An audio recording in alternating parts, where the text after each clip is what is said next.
Alright, أعوذ بالله من الشيطان الرجيم. بسم الله الرحمن الرحيم. والصلاة والسلام على رسول الله وعلى آله وصحبه أجمعين. رب اشرح لي صدري ويسر لي أمري واحلل عقدة من لساني يفقهوا قولي. So, Alhamdulillah, this is our first of a series for this Ramadan. For a Ramadan reflection, I try to do this every year in Ramadan because I'm in town.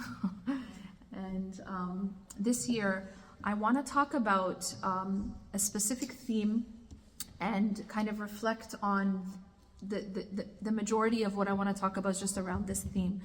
And that is it's an ayah from Surah Ibrahim in which Allah subhanahu wa ta'ala gives us an analogy. So Allah uses analogies because Allah subhanahu wa ta'ala is the best teacher. And analogies give us, concepts in a way that you might not be able to understand. It simplifies complicated things. So in this analogy, Allah subhanahu wa ta'ala says that the good word, al-kalimat as-salih, that the good word is like a good tree, right? It's Allah subhanahu wa ta'ala says that it is described as asluha thabit wa far'uha fi as-sama'. Now, what does that mean? It means that its roots are thabit. Its roots are established, strong. And then Allah says, وَفَرْعُهَا فِي السَّمَاءِ, and its branches reach towards the sky. So I want to talk about what that means in terms of a human being. Because Allah subhanahu wa ta'ala is giving us a metaphor, right? It's an analogy. And He's saying that the good word is like this solid tree. Now, what is the good word and how can we be like this solid tree? That's the question that I want to discuss as sort of the theme, okay? So some commentators say that this is referring to Tawheed, La ilaha illallah. So what is Tawheed and how does it lead to this solid foundation and then the branches and the fruits that come from that? So what I want to talk about, so today in society, a lot of, modern culture, there are popular sort of topics, right?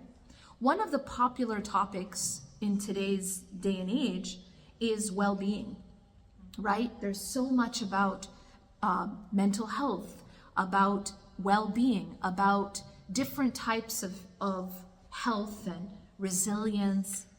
And so what a lot of us, probably hear are different theories about what makes a person healthy, right?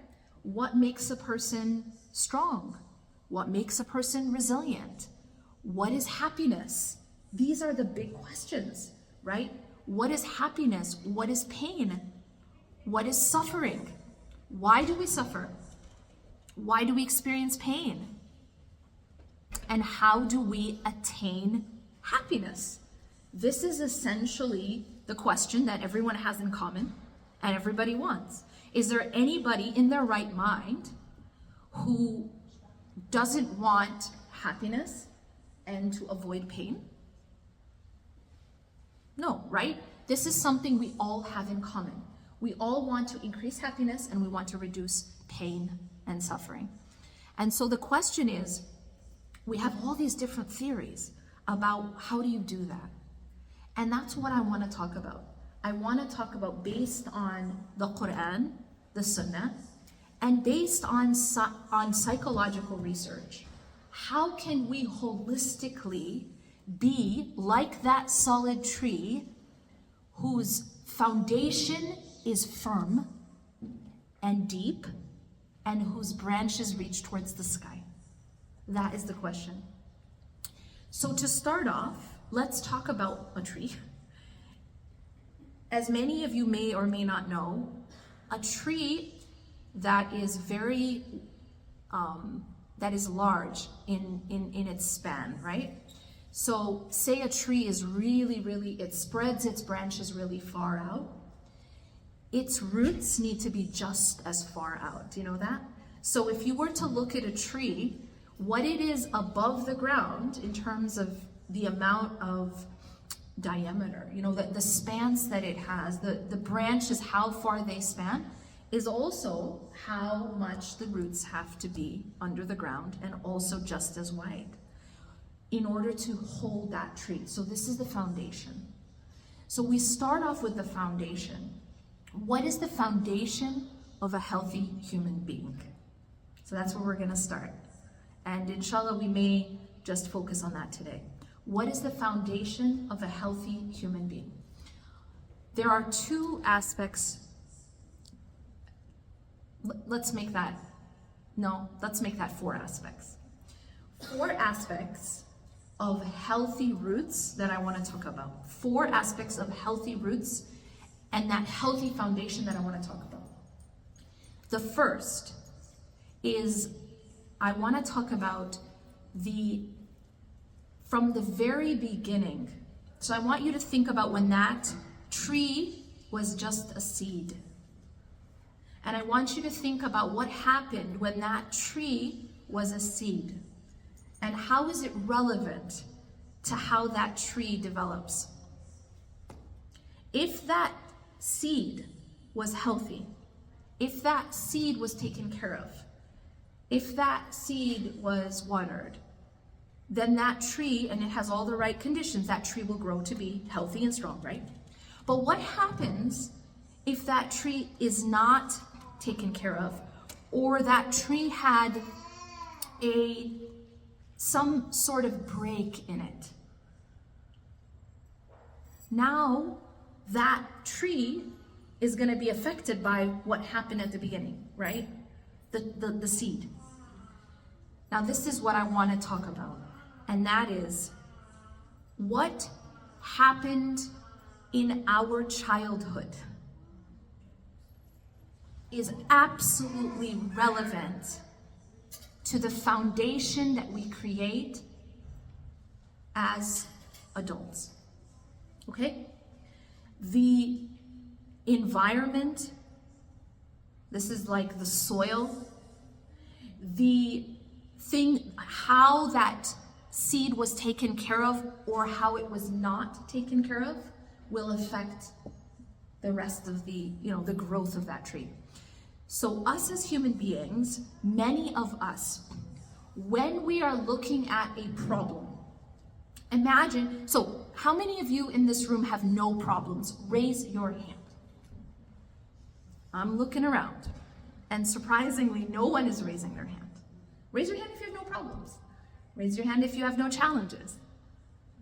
Okay, Alhamdulillah, welcome to Dunya. We are all here.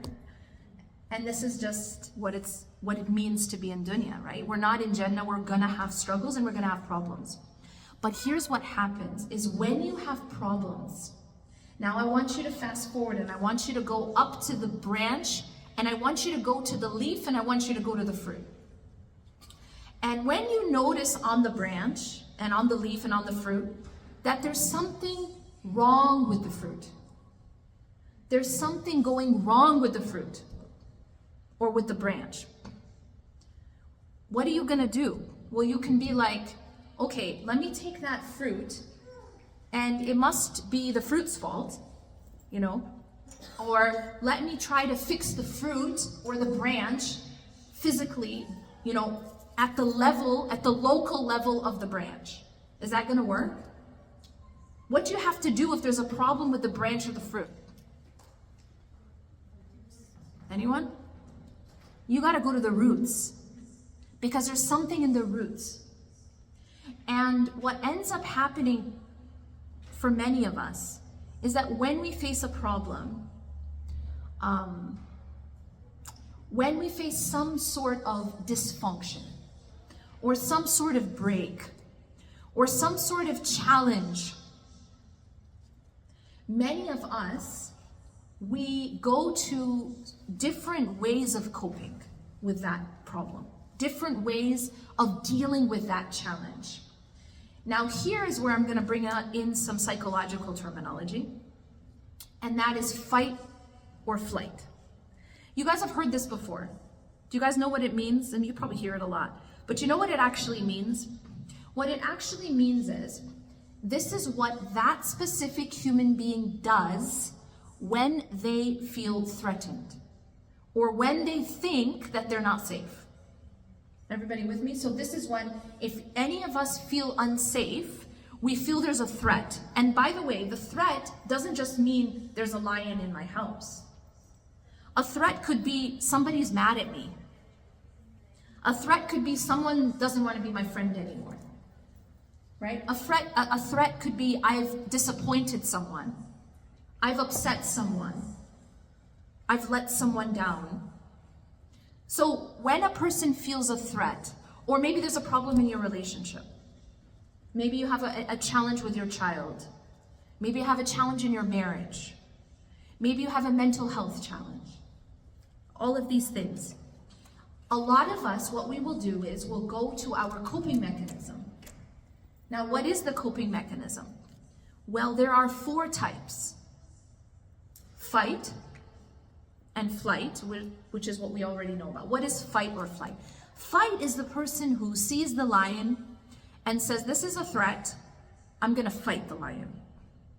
Okay, so this is confrontation. Flight is, as you can imagine, the opposite. Flight is, I see a lion, I'm getting out of here. I'm gonna run away. So this is a person who deals with problems by running away from problems, by hiding from problems, by, my personal favorite is lifting up the carpet or the rug and sweeping it under it, right? So flight, avoidance, this is called avoidance. But there are 2 more coping mechanisms, and those 2 more, the first is fight, flight, freeze. Freeze is kind of what happens to like a deer in headlights. The deer sees the headlights and is like, this is a threat. What am I gonna do? Absolutely nothing. Freeze is kind of like when an animal plays dead. It's being frozen, unable to take action. And you kind of shut down. It's like a shutdown. It's the turtle going in its shell type of thing. Actually, that's a little bit like flight, but I would say it's more the deer in headlights, just frozen, playing dead. Now, what does this look like for a human being? So freeze, and actually there's something called functional freeze. Functional freeze is actually when you're still living your life, but you're essentially, your nervous system is frozen.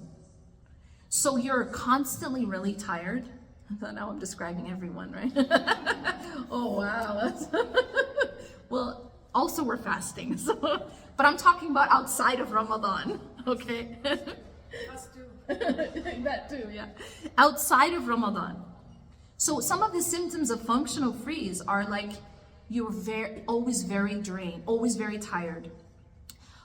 A lot of difficulty making any decisions.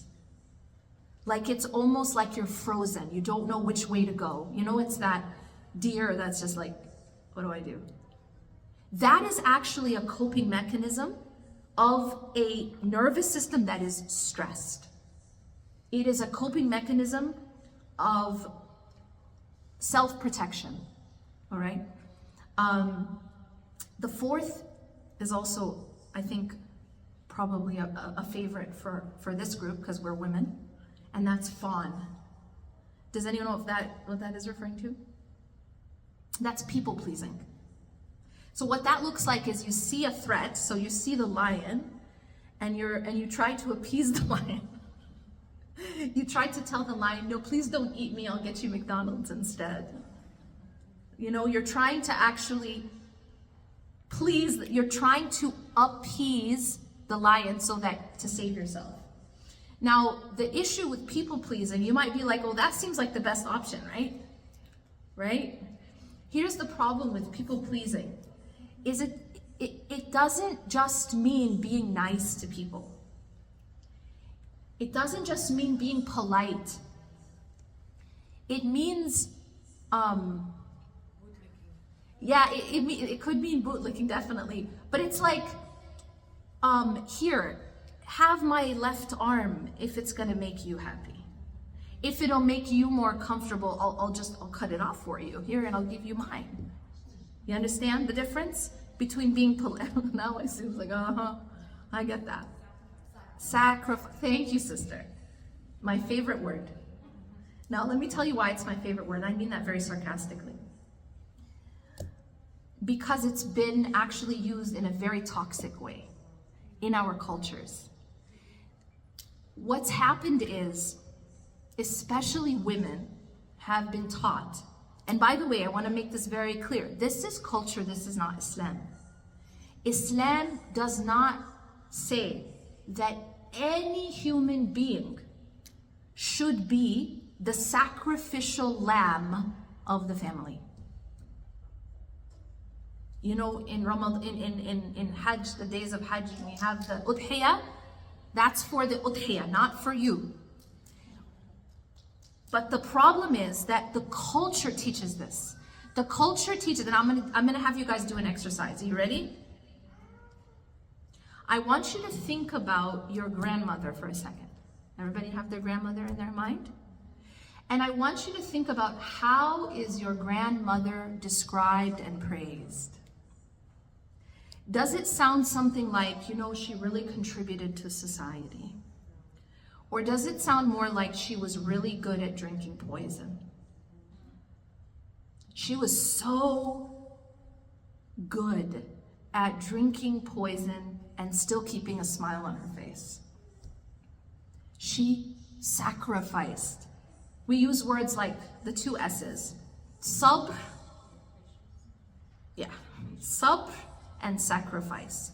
And these are two words that are completely misused to oppress. And this is injustice. And Allah tells us in the Quran countless times that dhulm, oppression, is not acceptable to Allah subhanahu wa ta'ala. And it should not be acceptable to us. But why I say this is, when we grow up, and now we're getting back to the seed, okay? We're getting back to the root here. When we grow up in an environment where it is not safe, and when I say it is not safe, this can mean many things. It can mean that it is not safe physically because of abuse, both either physical or sexual or emotional or mental.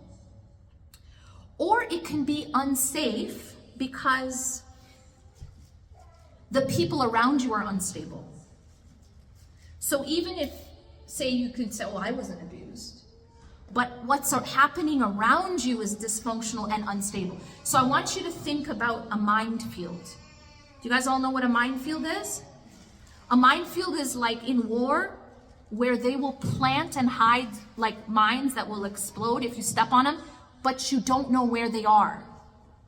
So anybody can step on them at any time, and you have no idea where they are until after you've stepped on them, and then they explode. And so for somebody who grows up in an environment that is a minefield, that is like a minefield, meaning you don't know when you might step on something that then explodes. When people grow up, when a human being grows up in that type of environment, they have to learn ways to protect themselves. And one of the ways that children learn to protect themselves in such an environment is through people pleasing. It's through, let me just make sure that I keep the peace. I have to do whatever is necessary to keep the peace, because otherwise I'm not safe. And as the other lesson is this, is that if a parent teaches the child that, see, my love for you and my connection to you is conditional. Do you know what that means? It means that as long as you do as I say, you'll have my love and you'll have connection to me. But at the moment you don't do what I want, or you don't achieve, or you don't perform, or you don't do as and some parents, they have like a long list, right? And some parents are very, very harsh, and some parents are perfectionists.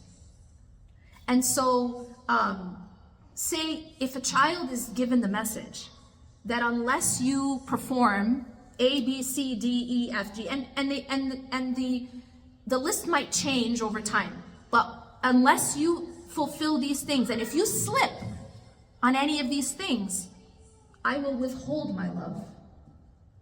I will give you the silent treatment. I will be cold. I will be harsh. I will, even maybe be physical or insult you. That's called conditional love. That's conditional love. That means that it has conditions. Now, as parents, we essentially have basically just one job. All right? And that is to love our children unconditionally and to guide them. To guide them. So, how many of you were in the halaqah last year? Did you hear the GPS example? That's what I want you to remember. The way that a GPS responds when you make a wrong turn. Because the GPS doesn't scream at you. The GPS doesn't hit you, for sure. And the GPS also doesn't shame you. The GPS doesn't say, you worthless driver. I have noticed that you have no sense of direction. You've made 50 wrong turns. What's wrong with you? Can you imagine if the GPS did that and then was like, you know what, I think you should stop trying to drive, just park up. But as parents, we do this. We're actually like the crazy GPS. Because when our children make a wrong turn, do we redirect them or do we shame them? Do we shame them and do we withhold love from them? There's another big issue that we have in the way we raise children, especially in our cultures. And that is that we believe that our number one goal is to raise an obedient child. Am I right? To raise an obedient child and to raise a well-behaved child. These two things. These are not actually the correct goals. Do you know that? Your goal, yes, your hope is to raise a child who is obedient to Allah subhanahu wa ta'ala. But the goal is not obedience to you. Because if you raise a child and the number one objective is blind obedience to you as an authority figure, you've just done something very dangerous. Because you've made that child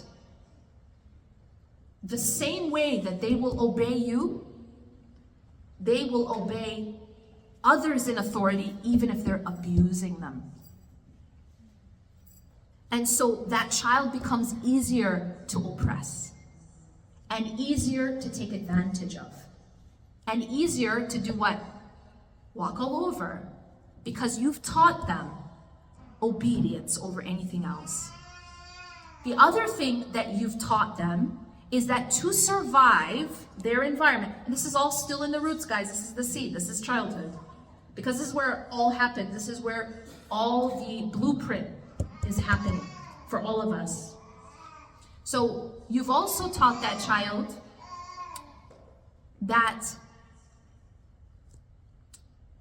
in order to survive their environment, they need to have no boundaries.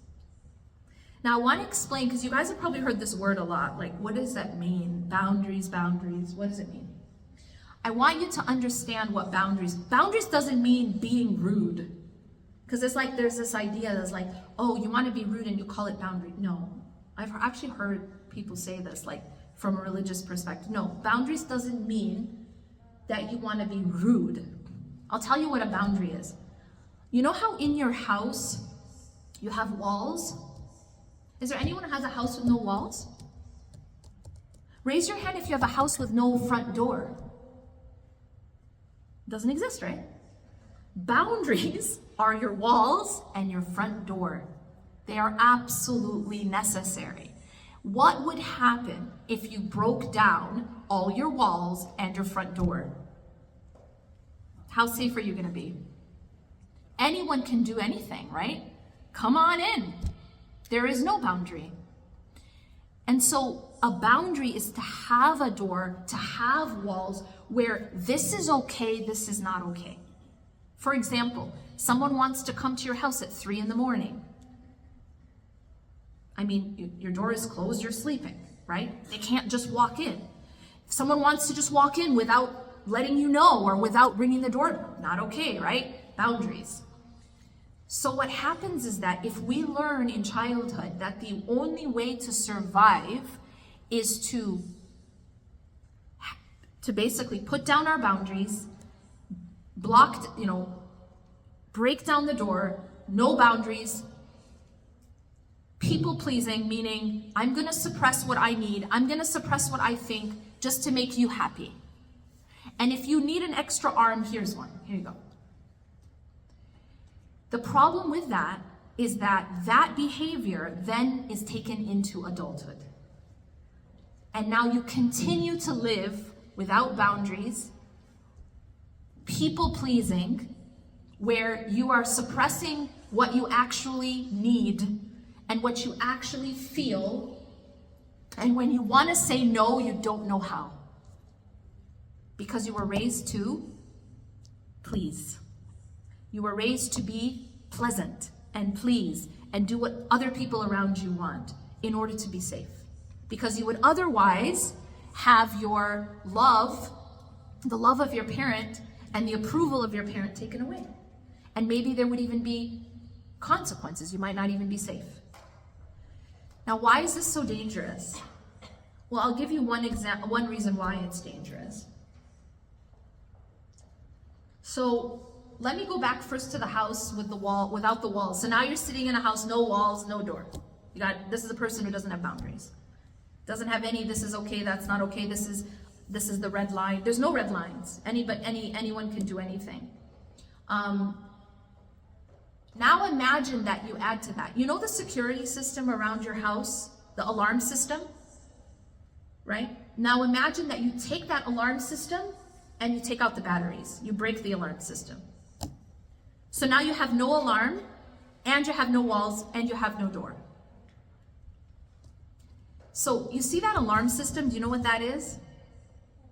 That is healthy anger.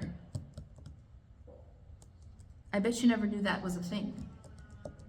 Does anyone know that that's a thing? I was speaking to a sister in Malaysia, and I said the suppression of healthy anger, and she was genuinely confused.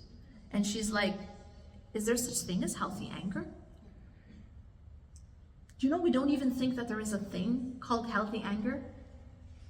Because we think that all anger must be suppressed. This is what's interesting. We've confused a few things. What is dangerous about anger? What is dangerous about anger is when we don't properly manage the anger.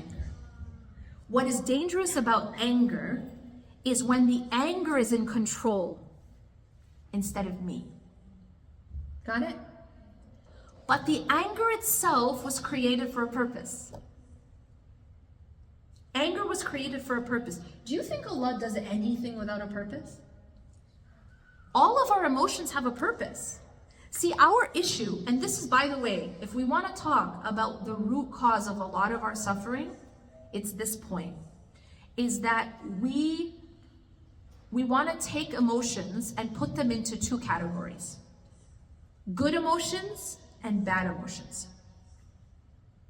And then we want to say, I only want the good emotions, and I don't want to feel the bad emotions. This is actually the root cause of a lot of our problems. Do you know that there is actually no such thing as good emotions and bad emotions? All kinds of emotions are actually messengers. They are giving you a message. They serve a purpose, including anger. What is the purpose of anger? The purpose of anger is the alarm system around your house. When is it supposed to go off? When someone is encroaching, when someone is overstepping the boundaries. And now it's meant to tell you there's a problem, you're not safe. Someone has overstepped. But imagine that you've taken out the batteries, your alarm is not working. The alarm is not working. So now if an intruder wants to come in, there's absolutely nothing to stop them. And this is why you can be taken advantage of. And this is why, and now this brings me to some research that has found that the majority of people who get autoimmune diseases are women, and it is linked to the suppression of healthy anger. Autoimmune disease. Fibromyalgia is just one of them. Rheumatoid arthritis, Crohn's disease. All of these autoimmune diseases are actually linked, they found is linked to the suppression of healthy anger. So now let's go back to the roots. Someone's up. Go back to the roots, I feel you. Go back to the roots. What did I learn to do to cope in childhood? What did I have to learn to do to cope in childhood? Did I have to learn to break down the walls, break down the door, have no boundaries, and turn off the alarm system so that I never make a fuss? I'm gonna tell you something else. How many oldest daughters in the room? Y'all feel me. See, it makes sense. I'm the middle child, so I'm the crazy one, but oldest daughters, it's a real thing. It's actually a real thing. Oldest daughter syndrome, right? Basically, oldest daughters tend, in a lot of cases, in a lot of homes, to be the sacrificial lamb of the family. All right. Women in general, but the oldest daughters tend to be responsible for everyone and everything. If something isn't going right, it's on you to fix it. It's on you to carry it. And this doesn't end at just problems. This even includes, and listen to this, this includes absorbing other people's emotions for them. As if it's your responsibility, not just to fix problems, but to fix other people's emotions. So what's happening is, one way I've heard it described is that when a person doesn't know how to regulate their own emotions, this person, this other sacrificial lamb, will come and feel that it is their job to regulate for that other person. Do you understand what I mean? So someone else who doesn't know how to deal with their own emotions, so oldest daughter comes along, don't worry, I'll take care of it. I will regulate your anger, frustration, emotional immaturity, whatever, for you by taking it upon myself to fix it. Do you know how much weight that is to carry that isn't yours to carry? Too much. Thank you, sister. Too much. And this is why we get sick. Have you heard of a book called The Body Keeps Score? That's what it's talking about. It's saying that the body, even if you think that you've swept it under the rug, the body's keeping track. And this is why we get sick. And this is why many of us live in chronic fight or flight or freeze or fawn. Chronic dysregulation of the nervous system, essentially. Basically, we're chronically, I'll put it in words that you're familiar, chronically in survival mode. And the survival isn't about the lion anymore. The survival isn't about a tsunami that's coming. The survival is, I have to keep everyone happy. That's a lot. And if someone's unhappy, it's my job to make them happy. And if someone's stressed, it's my job to take on their stress. And if someone has a problem, it's my job to save them. And if someone has an issue, it's my job to fix it, to save it. See all that weight? It goes somewhere. It goes somewhere. But this was programmed in childhood. That's what I'm trying to say. This didn't come out of nowhere. This survival mechanism. This coping mechanism was wired and it was developed in childhood because of the environment and because of the people around that child. So I say this because the other thing to keep in mind is this, okay? We hear the word trauma a lot, right? If you guys are on social media, right? A lot of people think that trauma is something bad that happened to you, right? And there's plenty of that. But trauma isn't only something bad that happened to you. Trauma is also when something you needed didn't happen to you. So it's also deprivation. It's also abandonment. It's also neglect. And when I say that, it doesn't mean that your parent walked out on you necessarily. But one thing that we have a lot of in our community is we have a lot of this thing called generational trauma. And what that means is that we are passing on trauma from generation to generation. So when you have a child who grows up in some sort of dysfunction, either because something bad happened or something that the child needs to be healthy never happened. For example, love. Children need love to develop in a healthy way. Unconditional love. Children need a parent to connect to in a healthy way, where the child does not have to work hard for that relationship to work. Children shouldn't have to work hard to make a relationship with the parent work. A child should just be a child, and the parent's job is to give that child what they need to grow into a healthy human being. And what that is unconditional love. It's to attune to the emotions of the child rather than ignore the emotions of the child. One of the most common things that we have in our community is parents who are emotionally unavailable. Do you guys know what that means? It's a parent whose emotions are shut down. A parent who is not connected to their own emotions and therefore does not know how to express it. And as a result of a person, when a person is disconnected from their own emotion and does not know how to manage their own emotions or listen to their own emotions or process their own emotions, then they most definitely do not know how to listen and process and make space for another person's emotions. So this person who is disconnected from their own emotions is always going to think that someone else's emotions are too much. You know the statement, "You're too sensitive"? Anybody know what I'm talking about? Okay.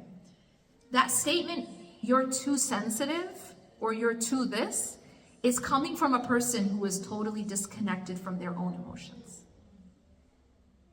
And therefore, they don't know how to deal with anyone's emotions. If they don't know how to deal with their own, how are they going to be able to handle yours?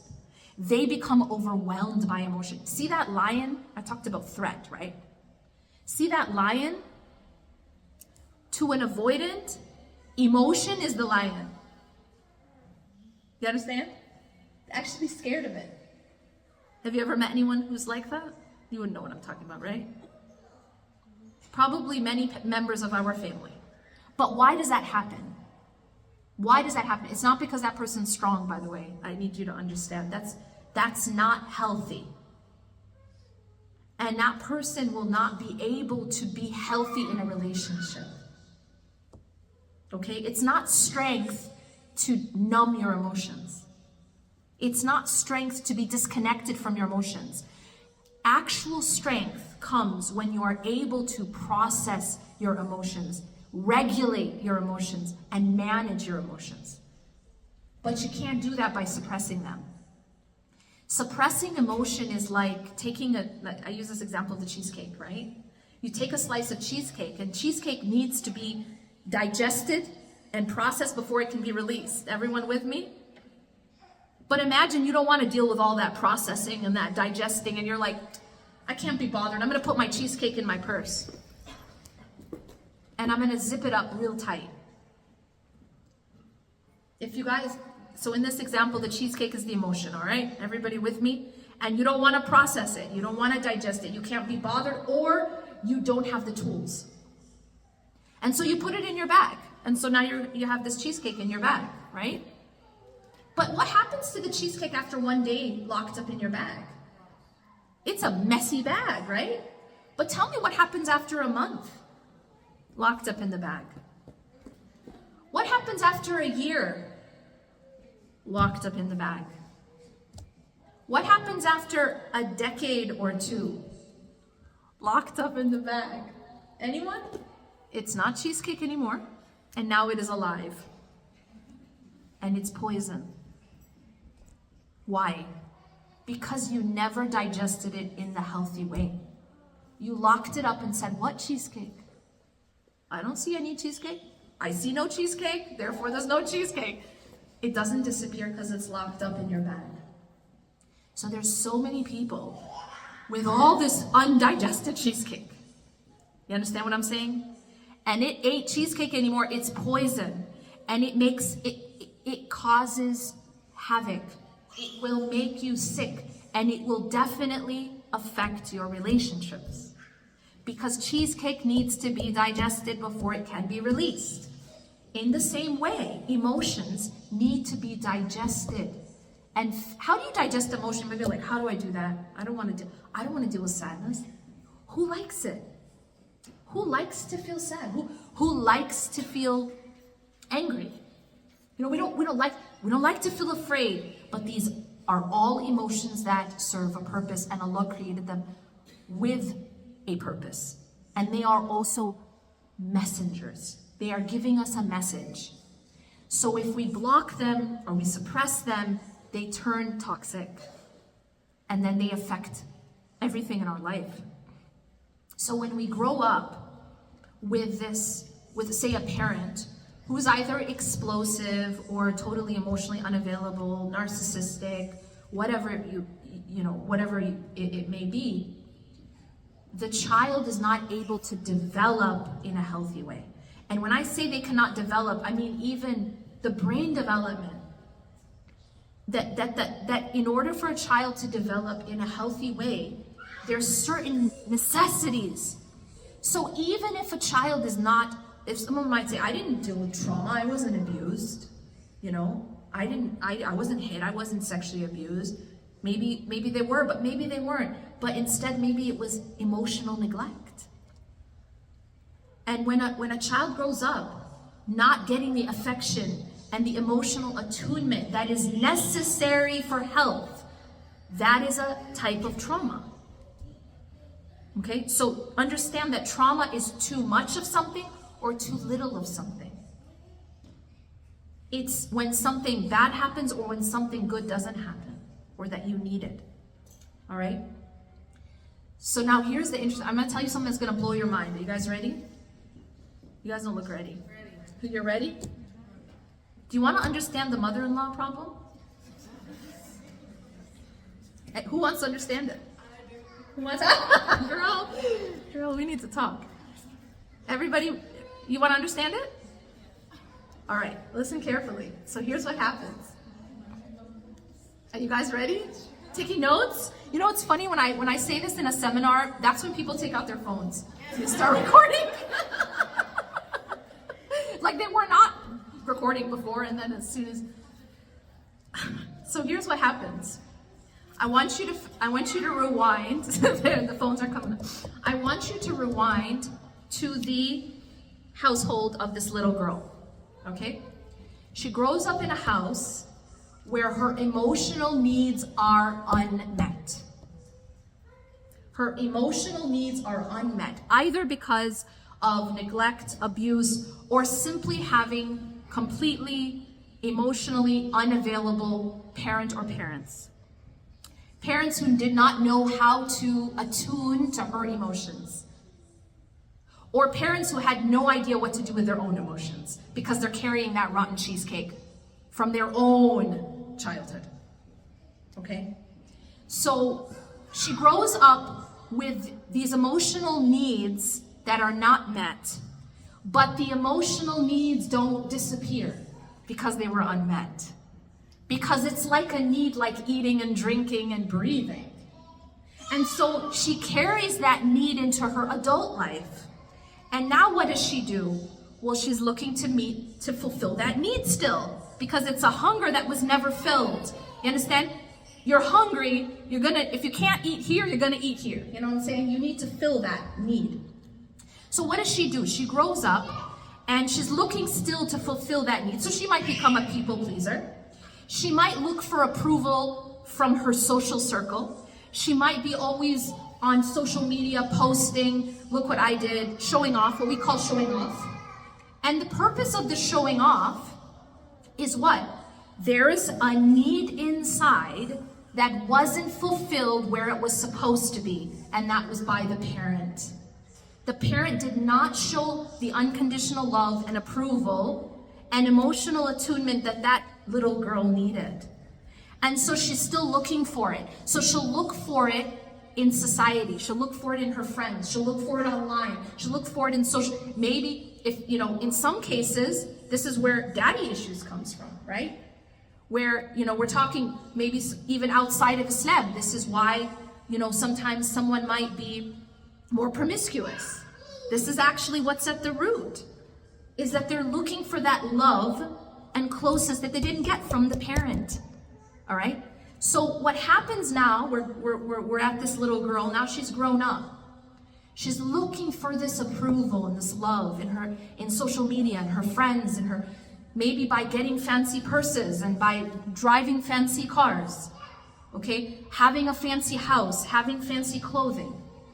But deep down, she is showing off, not because she's just born arrogant, but because she didn't have this need fulfilled in childhood. Everybody with me? Now she gets married. You're with me, yeah? On this journey of this little girl. She gets married. And now she's married, and in her marriage, she also doesn't have her emotional needs fulfilled. Why? Because she has a very roommate relationship with her husband. She has a very transactional relationship. They also don't have a healthy relationship. They are just living under the same roof. So her husband is also not fulfilling her emotional needs. Then she has a son. Y'all ready for this?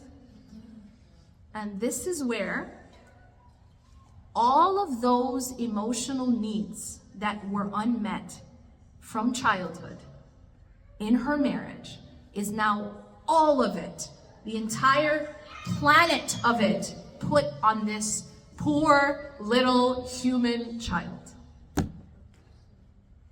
So what follows is a very unhealthy relationship between the mother and the child. This is not love. This is not love. This is unhealthy, insecure attachment. Whether you want to use spiritual language or psychological language, it is an unhealthy, insecure attachment to the child. But why did it happen? Because she didn't have those emotional needs met where it was supposed to be. In childhood by her parents, and then even in the marriage by her husband. So now this son has to play all those roles. He has to be the husband she don't have. Seriously. He has to be the father, the maternal, the parental, everything she didn't get. And now she puts that all on this son of hers. And this is where it becomes so unhealthy and so dysfunctional. She revolves her life around this child in a way that is so imbalanced and so unhealthy. But it's because there was a vacancy. There's something missing that was supposed to be fulfilled. And that's why that dynamic is so unhealthy. And then when he grows up and gets married, that is how we get the mother-in-law problem. It's very deep-rooted. She never had her emotional needs met. And the only place she put all of her hopes to have those emotional needs met is in her child. And it's usually her son. So now when he gets married, that's a threat to her. Psychologically, that's a threat to her. And it's a very deep threat because she now feels she's going to be abandoned. And she probably has an abandonment wound. So now she's going to be abandoned by her son. Why? Because now he's going to love someone else more than her.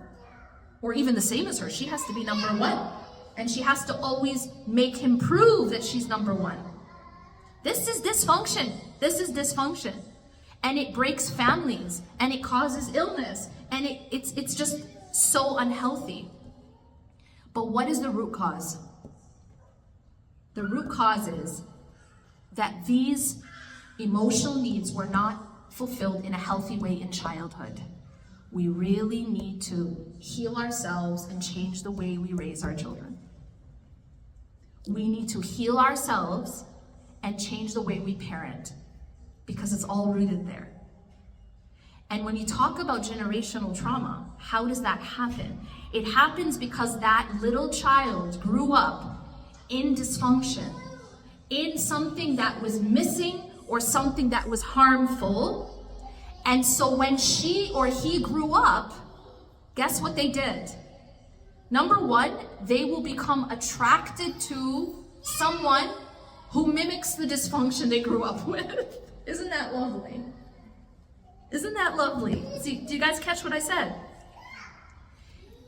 That if you grow up, I want you to think about it like this. When you grow up in dysfunction, when you grow up in a home that's on fire, that person will actually feel more comfortable in dysfunction and a house that's on fire. And that's because the nervous system prefers a familiar hell to an unfamiliar heaven. So what happens is that this child grows up either to be an abuser or marry an abuser. And that's how the cycle continues. So what I'll leave you with, inshallah, I think, how much time do we have? It is 10 minutes, okay. I do want to have time for Q&A. So I'll pause here. أقول قولي هذا واستغفر الله لي ولكم إنه غفور رحيم سبحانك اللهم وبحمدك أشهد أن لا إله إلا أنت أستغفرك وأتوب إليك. One quick announcement is that I have my books. If anyone's interested in getting a copy, I have all 3 of my books. The other thing is that inshallah we'll meet the same time next week and the following Wednesday. So we'll be having it every Wednesday, inshallah. Let's go ahead and open it up for questions or reflections. Yes, sister. How to fix this, like for that small girl, second for that wife, and then when that wife becomes a mother, like what level? So if that's the Yes. mother-in-law, Yes. as a daughter-in-law, how can you fix it? Yes. If you're a mother Yes. and have a husband who's not, Yes. how do you fix for your children? Yes. And then as a daughter, how do you fix it? So this is a very, very important and difficult question. So she's asking, how do you fix it at these different levels? How do you fix it if it's the little girl? How do you fix it if you're the wife? Or how do you fix it if you're the daughter-in-law, for example? Or even the mother-in-law. Maybe you're the mother-in-law. At any level, this is what I want to say, and this is the take home. At any level, it is fixable. It is fixable. But, you can't fix it for another person unless they want it. Make sense? You can't save another person who doesn't want to be saved or who doesn't see a problem. You know, this idea that if I drown myself enough, I'll save a drowning person. Doesn't work. So that's the first thing, because as women, you know, we're the saviors, we want to save the world, and we think, if only I can, you know, amputate enough limbs, I can save them. You know, if I can just kill myself enough, if I can just erase myself enough, or drown myself enough, or overwhelm myself enough, then I'll save the person. It doesn't work like that. So the first thing is, if it is a child, the best thing you can do for that child is to heal yourself. if you're the parent. We all are dealing with generational trauma, by the way. I can tell you that right now, that within our community, there's an unbelievable amount of generational trauma. The amount of sexual abuse that I've seen in our community as children, emotional neglect, emotional abandonment, emotional unavailable parents, parents who were so conditional in their love. It's like in our culture. And it is so far from the sunnah of the Prophet ﷺ. Because the Prophet ﷺ literally said, the first 7 years is unconditional love. And so where are we doing that? And you know what the studies have shown? That the majority of the brain, connections, and even the neurogen, like the creation of the brain cells and everything is happening in the first 3 years. You know, the time when we're like leaving our kid to cry, or you don't want to spoil them by holding them. That's all wrong. That's all wrong, because that's an abandonment to that child. The child needs to securely attach to the parent, especially in those first 3 years. Unconditional love. Okay? You're not looking at behavior, because it's like this idea that, oh, my child is misbehaving. If your 2-year-old or your 3-year-old is throwing a temper tantrum, they're not misbehaving. This is literally how big their brain is. They're not misbehaving. They're not disrespecting you. They're 3. You know what I mean? That is the level of their development. But how do you teach them in a way that it's safe, but it's also not permissive without boundaries? And this is its own science. I mean, we won't get into it, but I would advise looking into gentle parenting or positive parenting, okay? But the question of how do we heal when we're adults, right? And I think that the most important thing is healing your own shame, learning to have boundaries, and believing that you deserve better. Because a lot of us just don't have a lot of self-worth. And we will for sure pass that on to our children.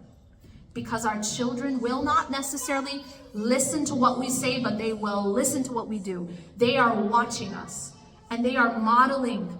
And I'll say this, whenever I meet a woman who is passively sitting in her own fire, I'll put it that way. She is passively sitting in her own fire. She most of the time watched her mother do the same thing. This is how it works. And so I want to remind you that you are setting the example for your children. They are going to watch you and they're going to learn. Whatever you do. When women put up with infidelity, this is another big one. When women put up with infidelity, they are sending a message to their daughters and their sons that it's okay. And when they grow up, it's like this weird pattern, because they end up in the same situation. The children will end up in the same situation, modeling the exact same situation that they saw with their parents. And what is the mother modeled? That it's okay. It's okay to be disrespected. It's okay to be mistreated. You just keep on swallowing. I met a girl who told me, she said, my mother told me that you should be able to drink poison and keep a smile on your face. That's the message. Absolutely not. So the healing has to happen by you understanding that you deserve to be treated at a certain level of respect. And this is God-given. This is God-given. This isn't something that someone can take away. Okay? But that's something you have to do with yourself. And then once you believe that you deserve better treatment, you'll start to be able to put boundaries. And let me just tell you something that happens when you put boundaries. I'll wrap up with this, inshallah. If someone wants full access to your house, to be able to do whatever they want, whenever they want, how are they going to feel when you start putting up walls and doors? How are they going to feel? Are they going to be happy? Are they going to congratulate you? No, they're going to hate that. So you're going to be like, but whenever I put boundaries, I get pushback. Well, of course you get pushback.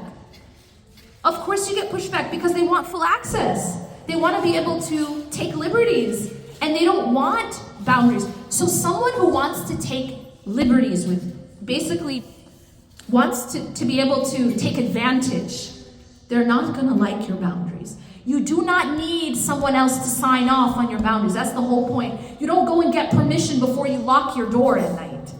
Do you go and ask someone, oh, look at that, and then people, oh, look at her, she's so rude, she closes her door at night. You have to have a door. You have to have a lock. You have to have walls. And you don't need anyone's permission to do so. You understand? That's not... Or they say, she's changed. She's changed. Oh, I love that. Guess what? If we stop changing, we're dead. Like, when does any living thing stop changing? When it dies. We have to be changing, and hopefully in a better direction. Yeah, I know. They say it like it's an insult. You've changed. Oh, so much, sorry.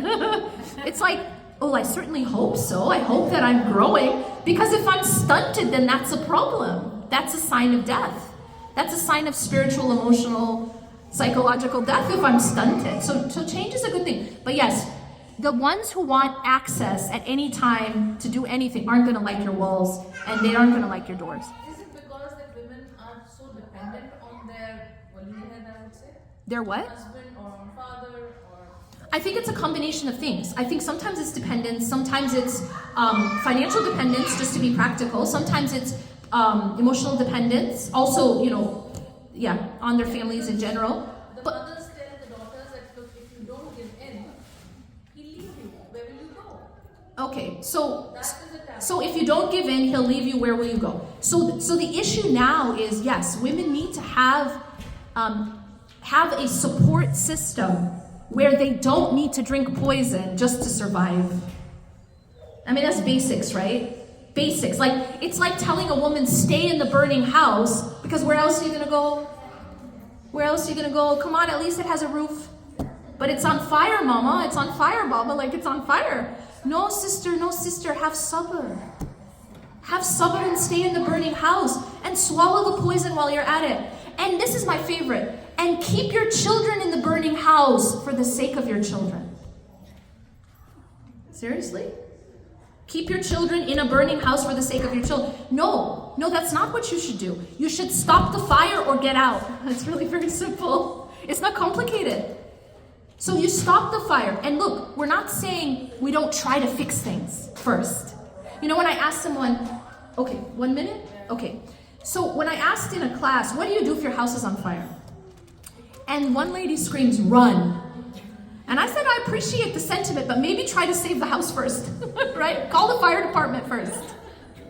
So try to fix the problem first. Getting counseling, getting mediators, getting family involved. Try to stop the fire. But the question is, when the fire doesn't stop, then what? This is where the problem is. You have to run, don't walk out of a burning house where the fire isn't stopping. You tried the fire department. You tried the fire extinguisher, and it doesn't stop. This is where the problem is. Because people will say, no, sister, have sabr, stay, and keep your children for the sake of your children in the burning house. That's the problem. So you have to believe, you have to heal to believe that you deserve to be in a house that's not on fire and to be treated better.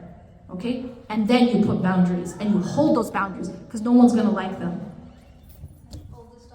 And if needed, I know, if the fire doesn't stop, you run, don't walk out of the burning house. And you don't say that a burning house is better than no house. No house is better than a burning house. Alright, أقول قولي هذا واستغفر الله لي ولكم إنه غفور رحيم سبحانك الله وبحمدك أشهد أن لا إله إلا أنت أستغفرك وأتوب إليك. والسلام عليكم ورحمة الله.